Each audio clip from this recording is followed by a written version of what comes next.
Welcome. Today we're going to be seeing decision trees. Decision trees is a business management tool to help managers decide which investment option to go for when they're presented with a choice of different investment projects, each of which carrying different revenues and costs, which makes the comparison between different projects quite difficult. And we simplify this comparison using mathematics. This is the basic way of showing a decision tree. And we're going to be applying this to an example that we will develop. In our example, EasyJet is trying to decide where to fly next, where to open a new route. And the management is giving with three different options. Option A is to fly to Calabria. And they're told that the cost of expanding and flying to Calabria is estimated at 15 million euros. A second option is flying to Transylvania, whose cost is equal to 20 million euros. And a third option is flying to Minsk, which is estimated the cost of 50 million euros. On top of the costs, you need to be told what are the probabilities that each of these options carry in terms of outcomes. In this case, we're told that there's only two potential possibilities, one of which is to have a success, and the other one is to fail. The probability of success is equal to 60%, and the probability of failing is equal to 40%. Now, mind you, this 60-40% ratio could be different for each of the options. You could be told that flying to Calabria, the probability of success is equal to 70% and failure 30%. The success of flying to Transylvania is equal to 40% success, 60% failure. Or even you could be presented with information where there's more than two different potential outcomes. So that will come from the exercise, but in any case, you will be told these probabilities. You might only be told one of them, for example, the 60%, but you know that they always have to be adding to 100%. With these probabilities, the last piece of information that you need is the expected revenue from each of the options. In our case, you're told that option A has a potential revenue of 14 million euros if it's successful and 10 million euros if it's a failure. Option B, flying to Transylvania, carries a potential revenue of 60 million if successful and 14 million euros if failure.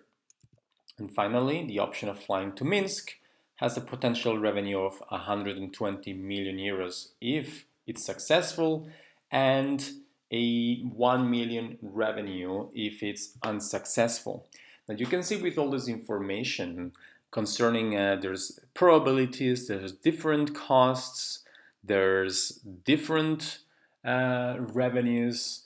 So it's very hard to see which of the options carries or has a greater expected profit. And that's why decision trees are very useful as a way of simplifying such complex information. In order to build our decision tree, we're going to start with the decision node, which is always presented as a square. Since we have three different options, we need to represent these three different options, option A, B, and C. And for each of them, we're going to have to make a decision 1, 2, and 3. Now, out of each of these decisions, we have two outcomes, the outcome of success and the outcome of failing. So for each of these options, we need to represent these two potential outcomes.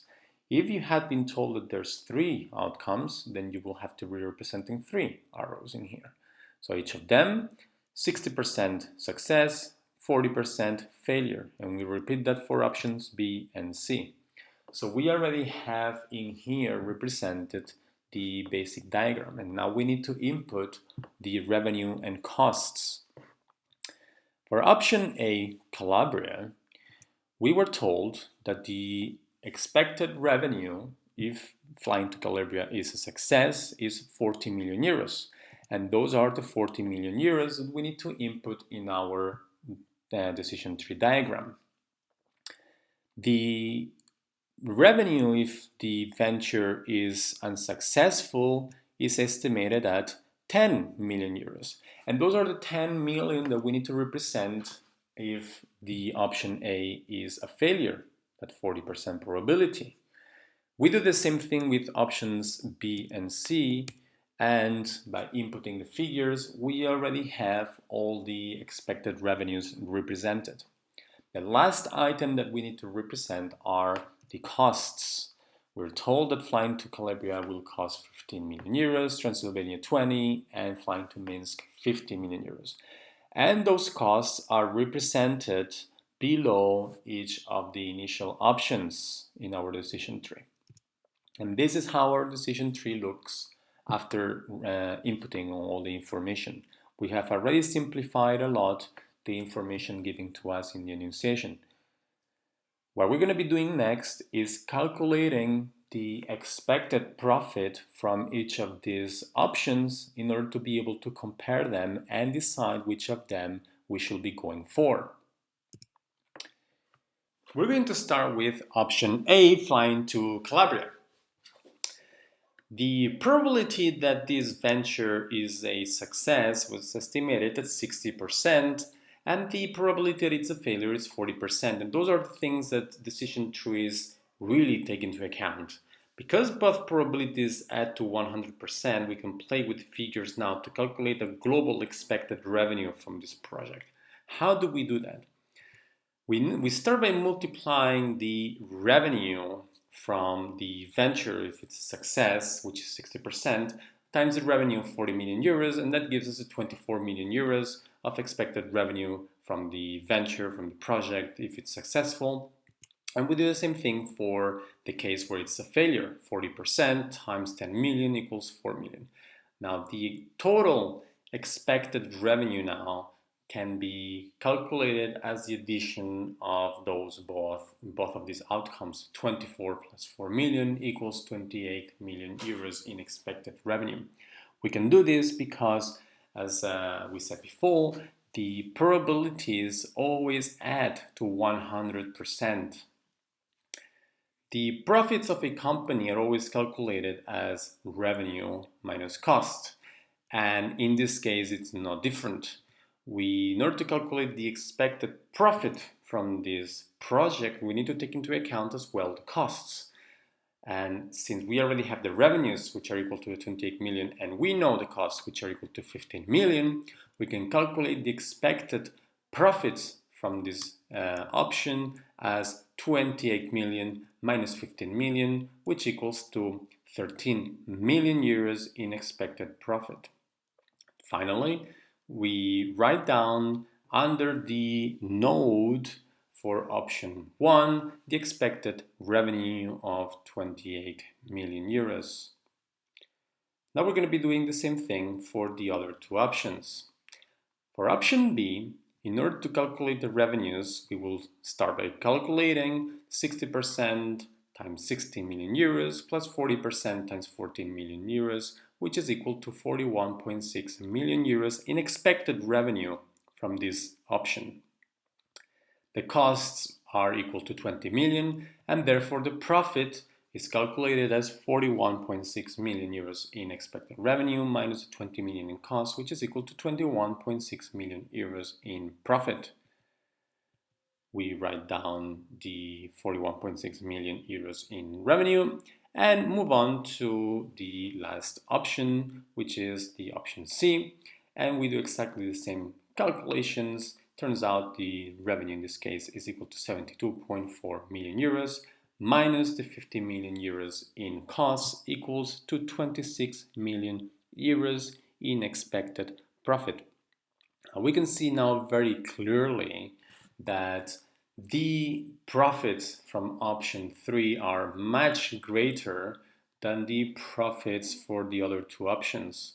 And this is why, if we were the managers of EasyJet, we should be clearly going for route number 3 and flying, in this case, to Minsk. Decision trees is a very useful business management tool because it's very clear. We have shown a decision tree, we have inputted the figures, and there's essentially no discussion possible. We can see very clearly which of these three options has the greatest expected profit, and this is it. However, it does have many cons. One of them is the value of the probabilities that we estimated. That's 60% and 40% in our exercise. Calculating those probabilities is very difficult.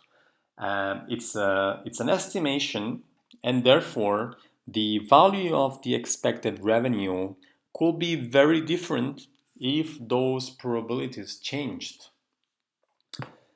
On top of that, that's one disadvantage. Another disadvantage is the fact that we are taking a decision on which project to go for based only on the expected profits from that project. We are not taking into consideration any potential qualitative issue. Say, for example, that maybe flying to Minsk in our case was better. However, flying to option A on Calabria will have been also positive for the firm in 10 years' time because the company will be building a reputation and a brand image in Italy, which eventually will be helpful for the company as it's flying to other destinations in the country. And that's something that decision trees do not take into account because we're only calculating an expected profit based on revenues and costs.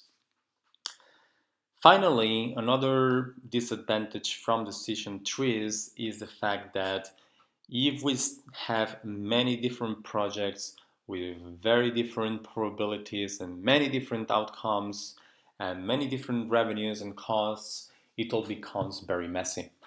So that's the calculations could also be complex and difficult. And in addition, those probabilities and the revenues could be changing. So it could be useful mostly for a firm that knows what are the expected revenues and costs if those are pretty much fixed. For companies whose prices might be changing and are volatile, decision trees might not be that useful. And this is all for decision trees. I hope you find it helpful. Please leave any comments.